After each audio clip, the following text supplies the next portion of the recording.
একটি ছোট্ট গ্রামে রিনা নামের এক গরিব মেয়ে তার অসুস্থ মায়ের সাথে থাকে। রিনা প্রতিদিন স্কুলে যায়, পড়ালেখায় অনেক ভালো। যদিও তাকে অনেক পরিশ্রম করতে হয়, কিন্তু তার পড়ালেখা চালিয়ে যাওয়ার মতো সামর্থ্য হতো না। প্রতিদিন সে স্কুল থেকে ফেরার পথে জঙ্গল থেকে ফলমূল সংগ্রহ করে বাজারে বিক্রয় করে। বাজারে ফলের চাহিদা থাকায় রিনার ফল খুব সহজে বিক্রয় হয়ে যায়। একদিন সে জঙ্গলে একটি পুরানো কাঠের বাক্স পায়, যার ভেতরে রয়েছে মূল্যবান গহনা ও কিছু টাকা। রিনা ভাবে এই গহনা বিক্রয় করলে মায়ের চিকিৎসা হবে, কিন্তু তারপরই সে লক্ষ্য করে বাক্সে একটি নাম লেখা চিরকুট। এটা স্থানীয় বাদশার হারানো সম্পদ। রিনা সিদ্ধান্ত নেয় অন্যের জিনিস নেওয়া অন্যায়।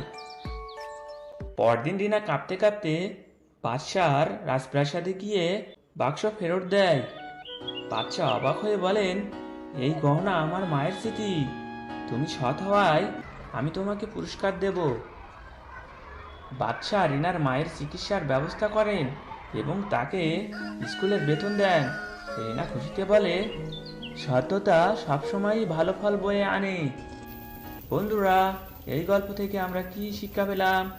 সততা কখনো বিফলে যায় না, এটি জীবনের সাফল্য ও সম্মান বয়ে আনে।